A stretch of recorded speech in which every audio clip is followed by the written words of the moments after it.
giving presentations that help their career advance and help them get more opportunities. I also do some interview coaching as well. Mm-hmm. So yeah, and Teddy's got a little bit of bookkeeping here. Housekeeping? Housekeeping. I forgot to do the housekeeping, dude. Yeah. I got it on my checklist. You had one job, Teddy. One job. Checklist, man. I can't see the checklist. I gotta have a bigger screen. Hey, folks. If you have any questions for Margaret, please feel free to use the chat box and ask them, and I will make sure that I give these questions to Margaret so she can help all of us as we try to collectively to be better at speaking confidently. So back to you, Randy. Hey, Margaret, I'm always curious with any guest we have, and that's the why behind it. What is it that drove you to choose the career that you did? Why are you doing what you do? What drives you every day with this? All right. Well, I have been helping people improve their communication for over 30 years. Originally, I worked with kids. I love kids. And helping them advance their communication makes a whole difference. They stand taller. They look happier. They have better relationships with their family and with their classmates. I decided, though, it was time to get off the little chairs. And I wanted to help adults make that same change. I saw that Winston-Salem was becoming more diverse, and I thought this was a great time to start helping adults advance their skills. And you know what? Adults make the same transformation. They come in standing a little bit taller. They look happier. And they tell me, people don't ask me to repeat myself. I feel more confident. And then often they tell me, I got a job promotion, or I decided to interview for a new job and I got it. So it's a similar transformation, and I just love to see it. I can see that in your face too, and just that you're excited about it. And this may sound simplistic, but the title is Speaking with Confidence. What does that really mean? Is there a meaning to that? How do you define confident, if you can? Oh. I think of it as how you can convey that you're confident and how you feel confident. So kind of two different things. You can improve your confidence in speaking by practicing. Just like you can improve your fitness by getting out and practicing. You cannot think your way to being fit. Sorry, Teddy, you gotta do it. And the same thing with improving your speaking confidence. You have to practice and continually advance what you're doing. I can tell you some ways to better convey confidence when you're speaking. Would you like me to go into that? I certainly would. What would you like to talk about? Okay. Well, eye contact is number one. You need to look at the person you're speaking to. You don't want to stare so intently that you give them the willies. So when they look away, you look away, and then you come on back. Next, you need to speak loud enough so the people in the back of the room can hear you. If you speak with a quiet voice, you are projecting that you are not confident. So this can be challenging, particularly if you are not from the United States, where everybody speaks loud. It may be in your culture that you speak with a quieter voice, but we are perceiving you from the United States culture. Everyone can make their voice louder. I can tell you about that later. Next, slow down. Take a pause. Take a breath so we can process what you had to say. Next, be sure that your intonation falls at the end of the sentences. I'll go into that in a minute. And get rid of the ums and uhs and ands and likes. You're using those as a filler so your mind can catch up. Just pause. your listener will be glad to have a moment to think about what you said and what they might say next. So how about I go into a couple of those things I just talked about? Teddy's got a question, I think, or a comment. Okay. And remember, if you guys have a question for Margaret, just drop it in the chat and I'll share it with you. Margaret, just if you could play that the conversation about speaking loudly or appropriate volume, Teddy, as I have a sticker on my screen up here that says Teddy talks softer. But this is a big challenge for some people in this whole virtual world that we are in. Some of them don't have a sophisticated microphone, or they use the wrong microphone, and so then you can't really hear them when they're talking, and maybe it's even mumbled and it makes it hard. Can you speak to that in that context, in that area, please? Yes, I can. So you can speak with a louder voice if you take a deep breath. That means a breath where you feel your lungs filling and your stomach extending. Your stomach goes out because your diaphragm goes down, all right? It takes practice. You can't just suddenly do it in a meeting, otherwise you're going to get dizzy. So practice that. It's similar to the breathing that you do in yoga or meditation. Then practice speaking and see how loud you sound. You can record yourself and see if you're loud enough. If you're not, then you need to practice more with having a big breath of air. When you're in a room, think about that you are talking to the person that's farthest away from you. I have gotten petite women to project their voice all the way to the back of the room. Most everyone can do that. It's interesting because you've heard school teachers are notorious for speaking loudly because they have to. They've just become accustomed to having to talk loud enough because of all the chatter in the room. And then when you talk with them privately, as one adult to the other, you're sort of like saying, ooh, inside voice, and try to balance those two between what you have to do your job. NFL quarterback is a good example too. I mean, they've got to be fairly loud. But is there a self-awareness, or is this more of a case of saying, hey, Teddy, am I too loud? How do I know whether I'm too loud or not? How do I know that unless I ask? And is that appropriate for us to do, is to ask people, or how do we learn that? And that matches up with Stephanie's question. Stephanie basically just put that question down for us. Okay. All right. So you can certainly ask someone. If you are too loud, you are going to see them backing up and kind of cringing when you speak. All right. Oh, and they will be ending their conversation sooner than you like. Okay. So that is a good point. I think that you can easily tell if you are speaking too loudly. I mean, it takes awareness. You have to force yourself to think about it. And then the reverse is true if you're speaking too quietly. You'll see people leaning in, frowning, and you'll know then that you need to speak up. Awesome. Great points. You said you had several other points you wanted to tackle. Let's tackle one of them and then we'll discuss them. Okay. Upspeak. Upspeak is when you use a rising intonation at the end of the sentence. It sounds like this. My name is Margaret Morris. I'm here with Randy and Teddy. It sounds like I don't even know my name or who these guys are, and we've said that we're friends. All right.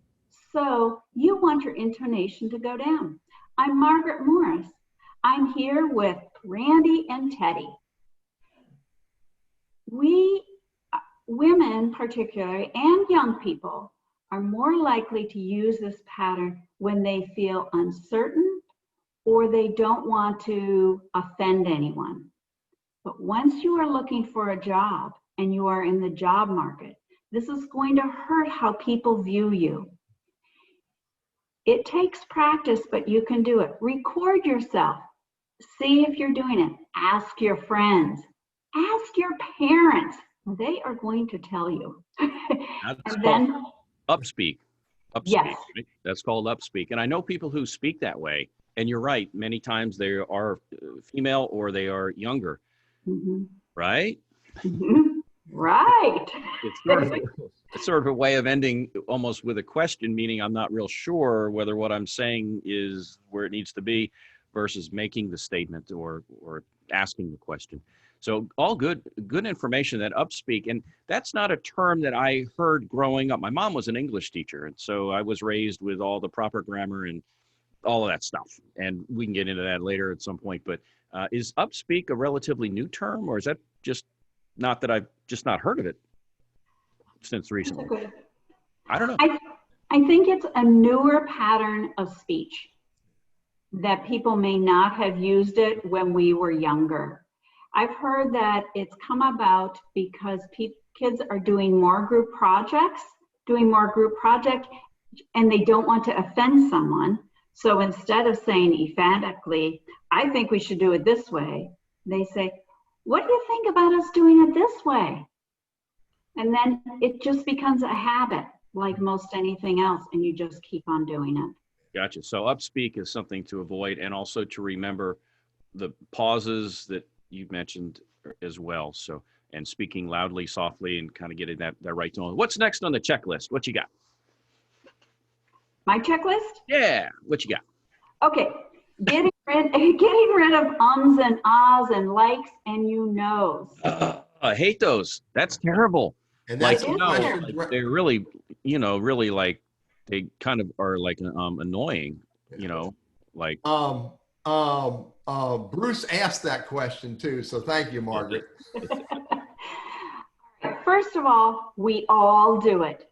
Even the very best speakers use this pattern, use these fillers to get a little bit of time to think what they're going to say next, or they just get in a bad habit.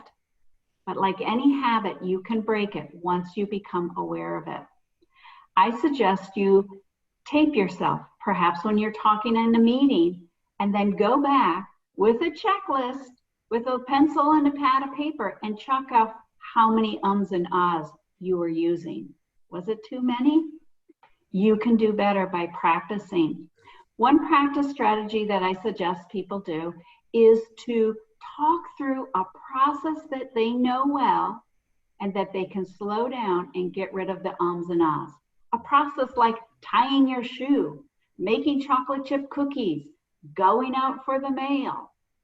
Talk through that and try to get rid of those ums and ahs. By using something that's simple and not cognitively challenging, it will really help you break that habit. I've known of others who will put a rubber band around their wrist when they're watching or listening to themselves, and next thing you know, there's a welt there. And that reminds them not to say anymore, or just some kind of a clicker, or just sort of something like that. I think though, you've got to there's a level of trust that has to be there. And Teddy's a good friend of mine. He could tell me, hey, Randy, take a bath, at some point. And I'm not going to take offense at it. So I think it's important for us to have that accountability partner, or somebody that has your best interest at stake, versus there's Margaret again, and now every time you see me, you're going to go, this guy does is complain about me. So I think that's an important facet. Find somebody you trust, and there's the mutual acceptability and accountability. By the way, Randy, I was already told once today that my idea was old school. The rubber band thing is old school, dude. Really? Well, I'm old school. In fact, Teddy, I keep trying to gain on you every year, but you stay ahead of me with age. So just a little bit, buddy. Just a little bit. Just a little. I'll be 60. I'll be 60 in a couple of weeks. So that's a shocker. I'm not sure how that happened, but a lot of folks don't make it this long. So I'm blessed to have been around this long and to enjoy what I do for work. And a big part, I got to tell you, Margaret, and I was so thrilled that you were going to come on. The old commercial that people judge you by the words you use. And I don't know if that was, I forget, some kind of language class, I guess, that you could learn, but they really do. And what I try to teach our job-seeking clients is it's more than just the hard skills. Have you done purchasing? Have you done this, or have you done that process? But it's how you convey what you've done and how good you are. And that requires the communication skills. So it's more than just simply check the box with all of the education and experience. I'm thrilled that you're here because what you do is so, so valuable to so many out there. It really is. Thank you. So you are right that the language, the grammar, the pronunciation is really important. You want to use the grammar, the pronunciation that's at least equal to the person you're interviewing with. We can all adjust how we speak. We speak differently to little kids, differently to the dog, differently to our friends, and then we have a different way at work. If you are looking for a professional job, you need to, I believe it's really important to polish up your speech. Make sure you pronounce the company's name correctly. Look at their website. Make sure you can pronounce all those words correctly so you can use them when you're interviewing. Then listen critically. Are you using standard grammar and standard pronunciation if that's needed for your job? You could look on some of my LinkedIn posts. I have some pronunciation guides there. Unfortunately, the way we speak can affect the job we get and can affect the salary. There was some recent research done in Germany and in the United States. I even hate talking about this research because it breaks my heart. But what it found was that people who did not speak with the standard speaking pattern made 20% less in their salaries. In the United States, they used people who spoke with a strong Southern accent to those who spoke with a standard speaking pattern, probably from the Midwest. I'm from the Midwest, as an aside. So this can really make a big difference in the job you get and in the salary you get. Interesting. So you are worth investing in then, right? To be able to up your pay. Yes, So I am. if you're watching, Margaret could help you. And I know, Margaret, you've helped us at our professional center events. Mm-hmm. And now, granted, it's just been one or two because, again, with COVID, it's kind of put a halt to a lot of things. But I got to tell you, the session that you held at our professional center group, at least the last one that I recall, I think had the most positive feedback of any of our presenters. Just the whole idea. And again, I remember the ones that were huddled around you, and for the most part, they were ones that maybe had some other nationality or something and really were struggling with the ability to communicate effectively as it relates to interviewing and in general in business. So again, kudos to you for what you do. Teddy, you got something here.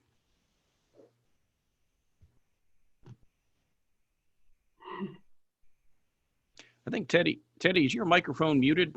So Steve just asked us a question. I apologize for the mute thing. And that is, it's very relevant to what we just talked about, Margaret. It's, different, regional accents, regional use of words. And Steve actually got more specific and said, what about, people who drop the T out of words like kitten? And instead of saying kitten, they say kitten. So is that important to be aware of, important to practice, and does it have an impact on our opportunities? Margaret, thoughts? All right, well, that's an interesting example. Some pronunciation of words is going to affect it. So, for example, business. If you say business, that doesn't sound like a college-educated person. But kitten or kitten, in American English, there are 4 sounds with American T. And saying kitten is one of the correct American T sounds. We also hear that in cotton, certain, button. So saying kitten is correct. Now, what if you say button or Button. Yes, No, button is correct. no, button. That just grates on me. In fact, I know someone listening, her ears are bleeding right now. Her ears Okay. are bleeding. Uh, Important button. That kind of that can't be one of the four, can it? Button.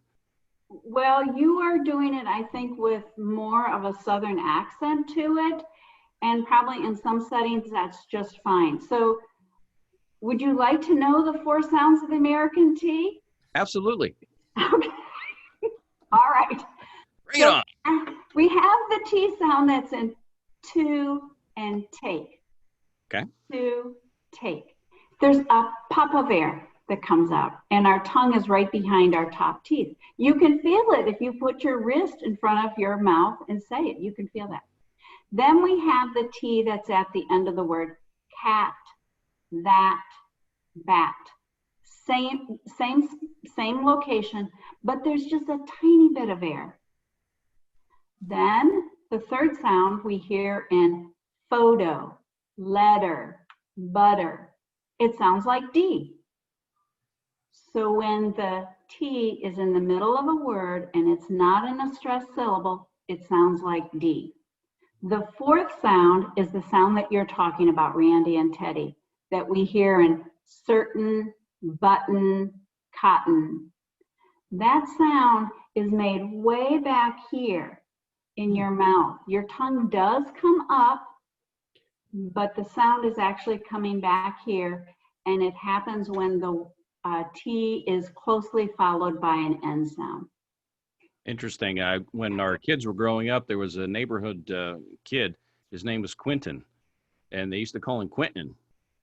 And it would just grate. It would just grate on his mom and me to pronounce his name Quentin, and not Quentin. It just didn't sound right. So maybe it is right. Now that was in Ohio, but again, we have regional accents that are out there. And I'm from the north. I grew up in Rhode Island. I was born in New Jersey, but lived in Ohio for many years. And I guess so I'm a bit of a chameleon.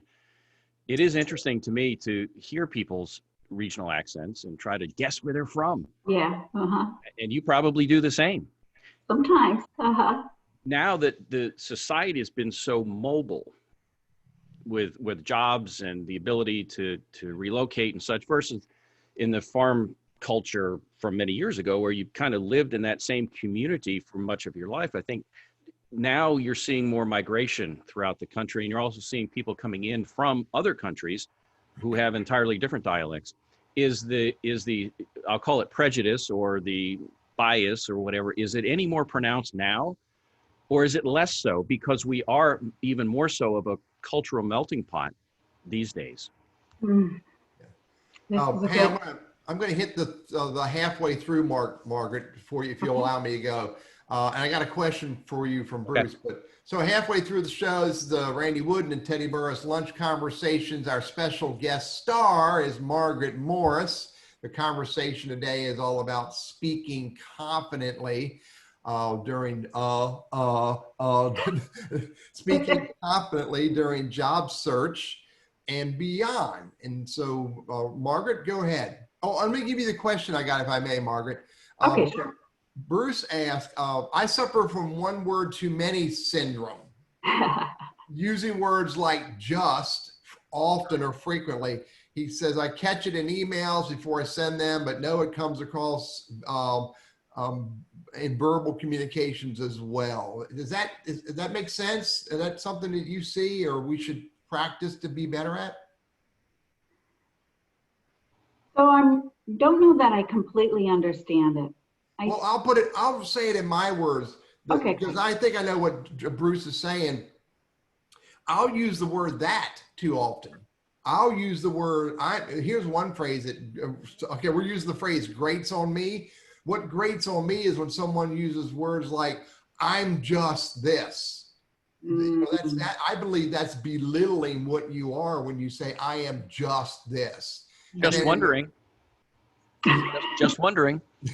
Yeah. And then there's that, you know. So, and then there's another one too. The other one is, I wanted to tell you about something. Well, you're right here in front of me. Why do you want to say you wanted to tell me something? So that whole mumbo jumbo of too many words, the wrong words, et cetera, this is, I think, could be detrimental to us if we're trying to position ourselves. Yes, and some of those comments that you're using reduce your message and make you sound not confident. Yeah.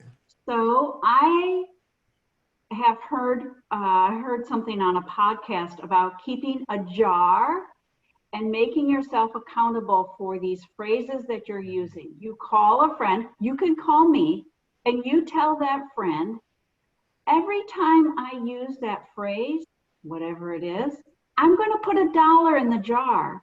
And in 2 weeks, I'm going to give you that money. Okay? Margaret at triadspeech.com. You tell me what that phrase is, and I would be glad to take that money off your hands. Take PayPal and all that too, right? Yeah. Right. Do it now. Again, it is practicing and becoming aware of what you want to change. The best thing is to catch yourself doing it wrong, because then you know when you're using it. Next, you can start practicing those sentences without the lead-in.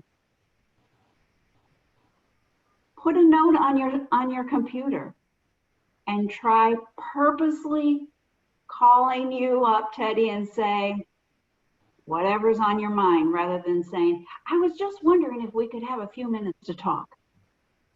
So setting up that purposeful practice. And again, if you have that jar, Margaret at triadspeech.com will set up a meeting point. Awesome. Or you could use about that money, or you could use those funds when you make those mistakes to support the Randy Wooden and Teddy Burriss lunch conversation. That's an option too. That would also work. What about a tip for slowing down? I think that was another question and answer. How do we catch ourselves from speaking too quickly? All right. Taking a deep breath will help you slow down, because you don't have that unconscious anxiety that you're not going to get to the end of your sentence. Taking a drink of water helps you break the cycle of speaking too fast. Then thinking about pausing where there's commas and periods. Count to 1, between 1 and 3 seconds to get to that point, to help you slow down. Again, you could get a trusted friend and have some conversations, and maybe they could, put up a finger or say, motion to you to slow down, so you can start learning what that feels like to talk slower. And your friend can assure you, yeah, that was fine. You weren't talking too slow. I could easily follow what you were saying. Interesting. The number of syllables. I heard a speaker very recently reference, and I'm going to make up a number here because I'm old and I can't remember anymore. How's that? But I think he said that we as humans can comfortably reach 180 syllables a minute, in that we can comprehend that without it appearing too rushed, like with the drug commercials on TV where they have the disclaimer at the end that may cause all these things. Even though we can hear all of those things, it's spoken so quickly that we don't digest it and really take it in. Mm-hmm. Is that 180 ballpark, is that about where we should be to effectively communicate with those pauses in place? Yes, I think that's probably a little fast. I think it's closer to 140. Okay. Again, record yourself and see what you think. A great recording tool that I use is Loom, LOOM.com. It's free. You can make many videos of yourself and review it back again. This would be a great tool to use when you are prepping for an interview. You can use this, you can record sample answers to questions. You can check out that your eye contact is correct, because even virtually, eye contact is important. You need to decide whether you need to look right at the camera, look down a little bit, and find out what does it look like when you're talking like that, right? And then you can judge your speed as well. Interesting. You had another question or another point that I know you wanted to address, and I was curious about where you were going to go with this, but we talked ahead of time, so I think I have an understanding, but let's do this for those that are watching. You talk about using acronyms to respond to interview questions and also to questions about presentations. So what are these acronyms that first of all, what is an acronym? And then I know what an acronym is, but for people that may not know, what's an acronym and why should I care? Okay, all right. Well, an acronym is a list of letters that represent different words. That's not a good, I don't know. It's the best I can do right now. So the acronym that I want to give you is STAR. I did not make this up. You can Google it. STAR. This is a great way to organize a response for a behavioral question at your interview. S stands for situation, T for task, A for the action you took, and R is the results. When you interview, you are going to get questions about behavior, such as, tell me about a time that you took a leadership role. Tell me about a strength that you have. Tell me about a time where there was unease in your team. Tell me about a time that you made an innovative solution. Tell me about your problem solving. All of these can be answered with this acronym. And you can go so far as to saying, well, the situation was, my dog was always barking during my Zoom calls. The task I had was figuring out how to get my dog to be quiet. The action I took was I sent her outside with a yummy bone full of peanut butter. And the result was, she didn't bark during the Randy and Teddy show. And I was so happy that I was not embarrassed. So, absolutely.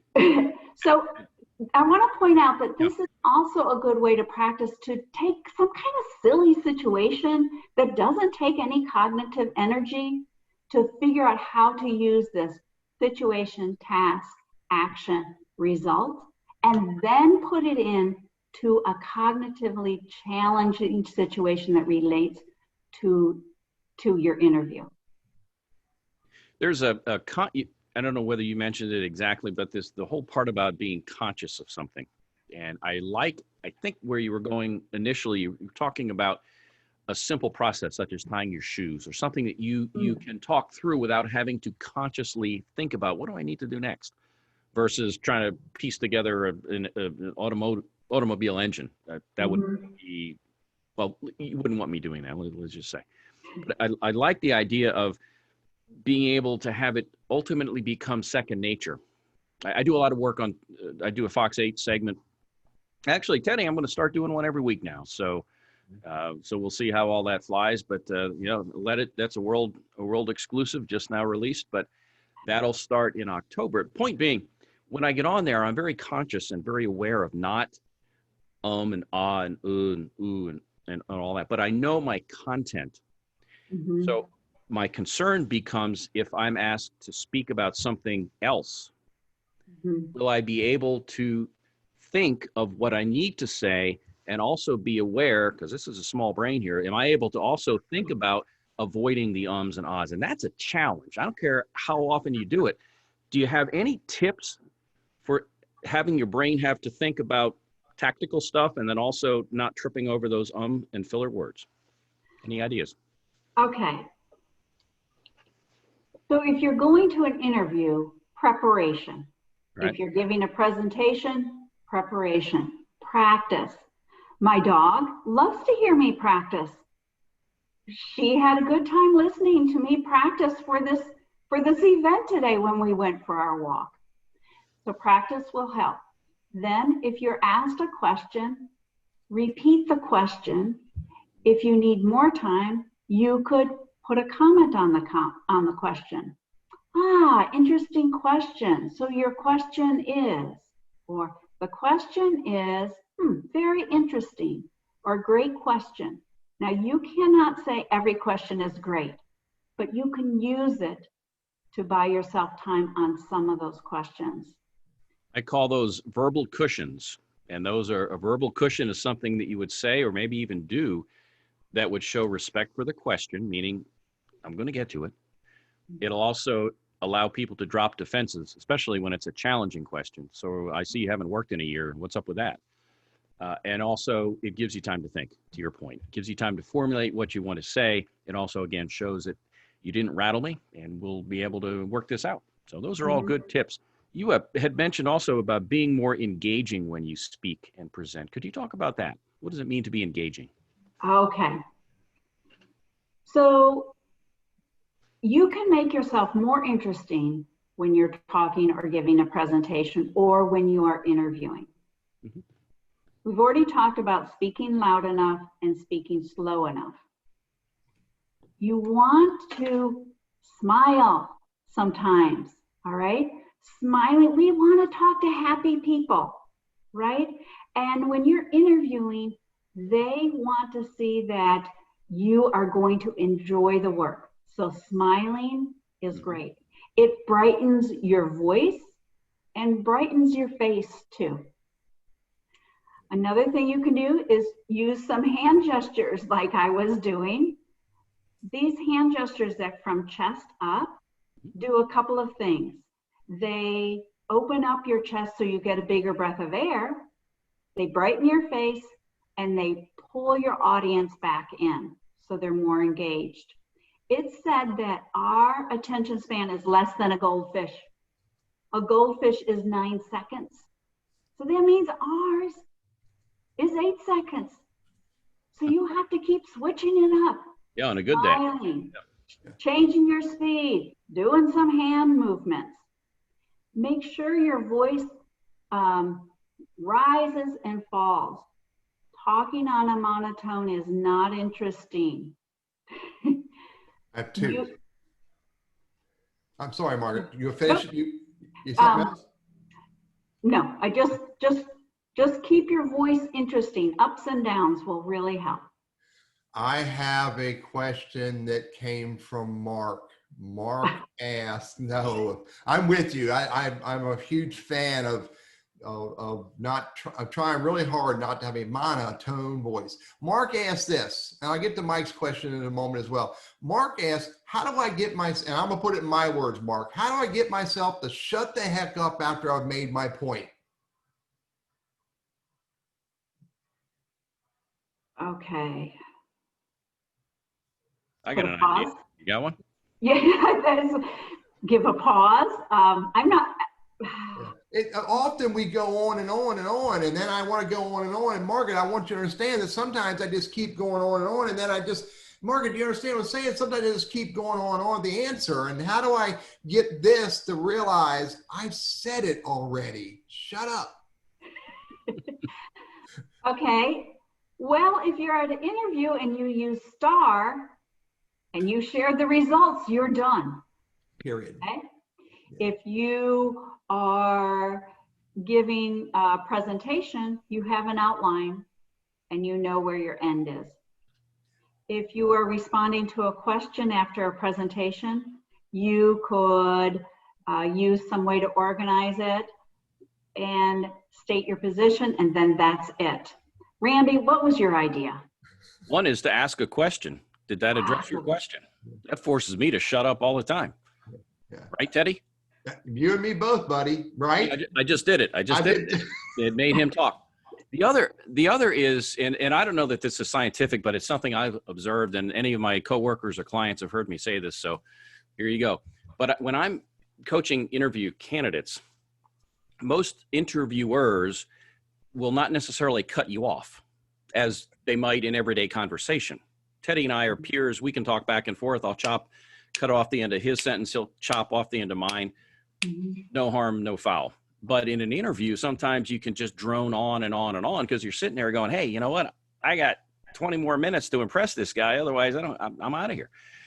And if they nod their head, that usually means they follow you. But if they go like this or whatever, then you have to clarify a bit. But generally speaking, at some point, they're going to make sounds. That tells me I need to begin to wrap up. But if they come out with actual words such as, I understand, Margaret, that makes sense. I'm with you. I get it. I understand. Right. When they are that demonstrative, that tells me that they're done listening. I may not be done speaking. I may have more I want to say, but it's like trying to talk to a 3-year-old who said, why is the sky blue? At some point, they can only hear so much, and then you need to move on. And so I found that to be effective when it's one-on-one, not in a group setting, but a one-on-one interpersonal communication situation. So just a thought. So here's Mike put this question, and I want to try to spin this conversation back to the candidate. And what Mike asked, how do I tell a candidate that that he's interviewing to speed it up and get to the point? Sometimes it takes way too long for them to answer it. Well, you could interject and say, this is interesting what you're saying, but our time is running out. Could you summarize what you have to say on this topic in 1 minute or less? Yeah, and I was on a call this morning. And they said the conversation, somebody was droning on but wasn't even speaking to the issue, and the host said, no, I want you to be specific. I mean, she just dropped it right there and said, she didn't say one, she said, I need you to be specific. Yeah. And everybody in the room heard that Zoom room. So there's a way to do that politely, deliberately, but sometimes you may have to get politely blunt. Randy? Well, yeah. And also too, you can talk yourself out of the interview simply by droning on too long. And that's why when you talked about acronyms, Margaret, I have one called GEESE, GEESE, and it's a 5-step, I won't go into detail now, but it's a 5-step acronym for handling tell me about yourself, because that question alone can be one that can just kill you. If you talk for 5 or 10 minutes, they're not ready to hear it. So this gets you in and out and ends with a question. So you start the interview off in a good manner. I know we've got a few minutes left here, and I still had a point or two that I wanted to cover. You'd mentioned before we went on, this deals with anxiety. Okay. As it relates to networking. Teddy is a networking guru. I learned from Teddy. I want to learn from you. What are some things that you can share with us to help us overcome anxiety, especially if we're not a sales guy or a marketing guy, and maybe this is the last thing we want to do, but we know we need to do it? How do we get past that?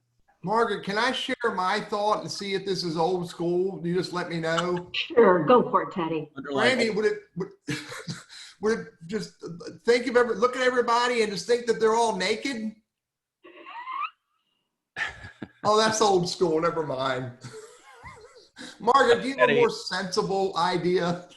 Teddy, the HR is on the phone. You need to step into their office. So it's been nice knowing you. Yeah. All right. So let's set the stage that you're going to a networking event. Someday we're going to do that again. What I do is I do some deep breathing because I sometimes am an introvert. Then I often like to have something to hold, okay? Next, I have a couple of questions already ready that I can use to ask them. Often good questions are just about the event itself. Like, how often do you come to this? What brings you back every week? Or maybe there's an interesting picture on the wall. What do you think about that? I've never seen this artist before. There's always the weather, or where did you park? That gets you going. Then you could ask them about, hey, what do you do for work? Asking questions will get you the reputation of being a great conversationalist. If you see them start looking away, looking down, they turning their feet away, they're done talking with you, and you can just say, hey, it was great talking with you. I'm going to go catch up. I see somebody else I want to catch up with. I hope I'll see you next time, with a smile, and move on the way. So breathing, going in with some questions in your back pocket is what I like to say, and get something to fiddle with, like a drink that will help. Not necessarily alcoholic, but just something to hold really, really helps me out a lot. Something else to remember too is that you're not the only one. Other people may fake it also, but just know that you're not the only one that may have that anxiety. Mm-hmm. So knowing that you're not alone sometimes can be a bit of a comfort for you, maybe not a whole lot.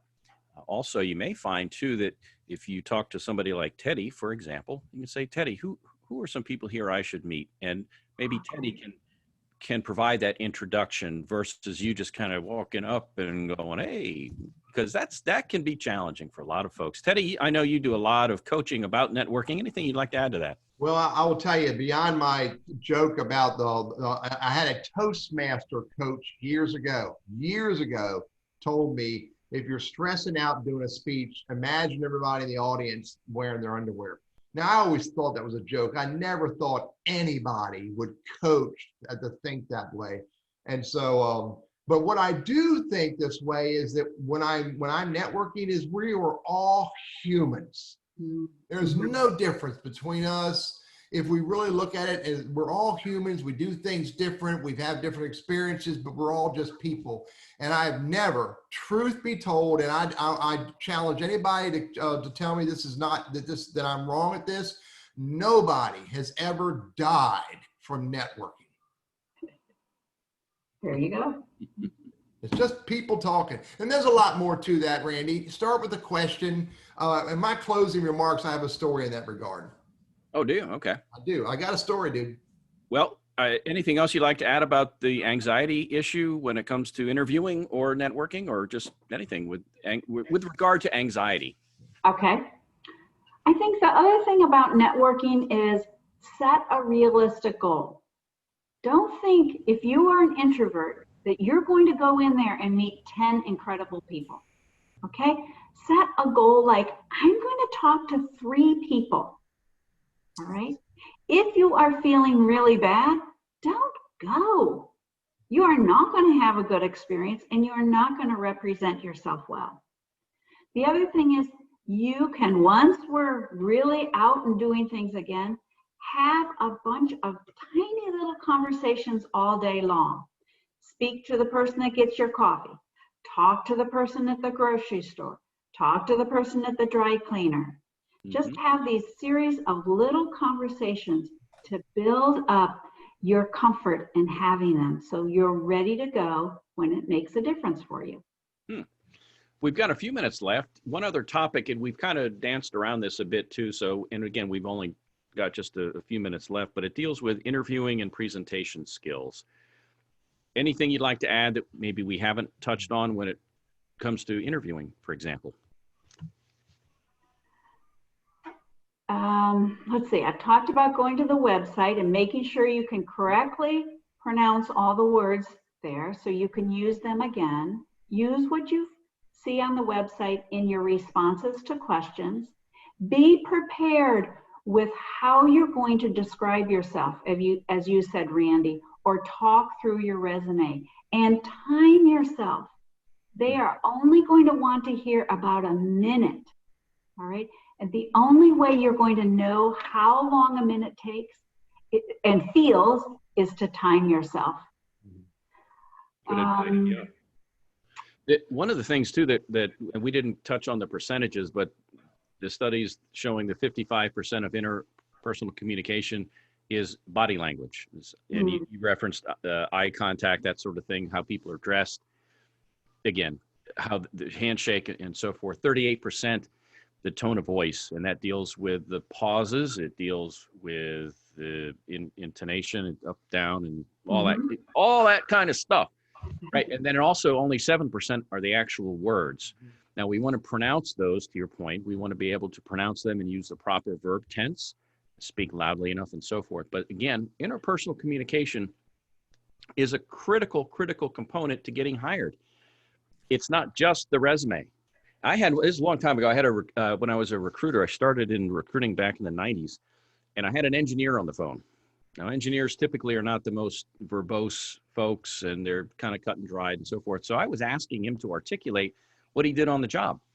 And he said, "It's on my resume." And that's it. And I said, okay. So I had to coach him to be more outgoing and talk through more than just what's those words on the page would say. So again, a lot that we can take away from there. So we've got just a moment or two left. If you would, Margaret, if you could kind of summarize what your message is today, what's a takeaway or two or three we need to go away with here? All right. I love Teddy's point that we are all human and we all have good days and bad days. You can have a better day communicating if you are prepared, if you practice, think about how long you're speaking and speak slow enough so people can understand you. Also, think about what they want to hear and tell them that, okay? Tell them how you can help them make their job easier, faster, quicker, more enjoyable. So always think about what is it that you can say that's going to help your audience advance. What can you say when you're with the interviewer that's going to help them make a decision about you? Presenting yourself in an organized, confident way will help them make a decision. Absolutely. Margaret, how can people get in touch with you? And then Teddy, you can post that in the show notes. How can people reach you? Okay, you can check out my website, triadspeech.com. My email is margaret@triadspeech.com, or you can look me up on LinkedIn. I'd be glad to connect with you. Absolutely. So let's turn it now. Thank you, by the way. Stick around. We've got a few minutes left here.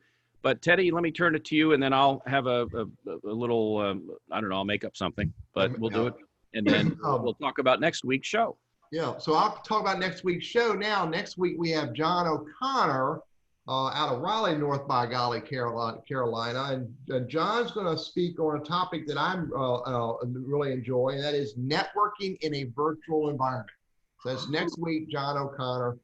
And so if you know anybody that needs to know, once you think should attend our show, please send them a link and invite them to it. Randy, thought on that?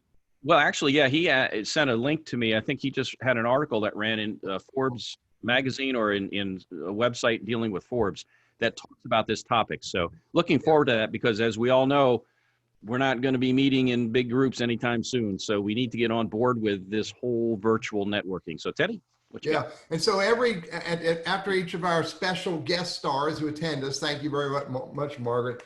It gets me thinking about a story that I think is worth understanding that might help us think about speaking confidently.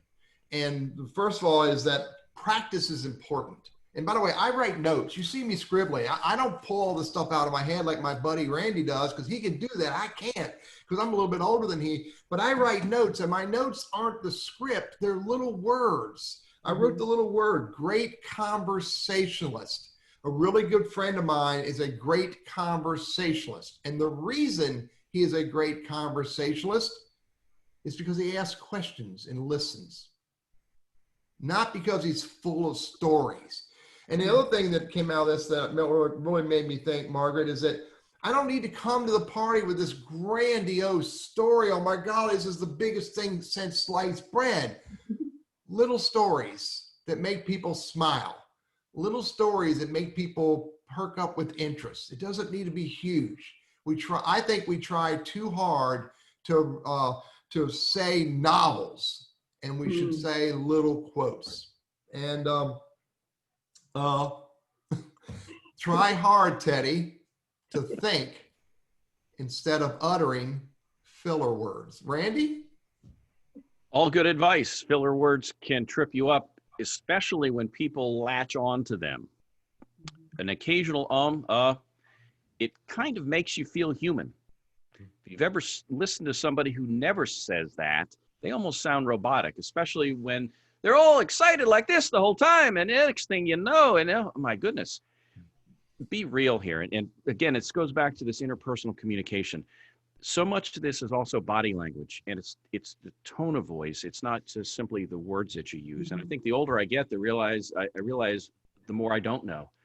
And so one of the cool things about my job, and maybe Teddy, you're in the same boat here with the job hunters, is you get to learn about so many different people and how and why they got to do what they do. And Margaret, you're no exception. Always interesting to hear what got you started. And speaking of starting, we're at the opposite end. We're at the end time today. So again, people judge you by those words that you use. How you come across is important, whether it's in your interviews, your personal life, or on the job. And we're again thankful to Margaret Morris of Triad Speech for joining us today. Thanks for joining us. How many thousands did we have today, Teddy? We about 40,000 or so? And we hit about 40,000 live 40,000? on the Zoom call. And we're grateful for everybody who shows up. We really appreciate it. Any ideas you have, share them with us. And so that we can find more fabulous guest stars to join us. And I guess that's it, Randy. See everybody next week. Take care, Margaret. Thank you very much. See you. Thank you. Bye, guys. Bye.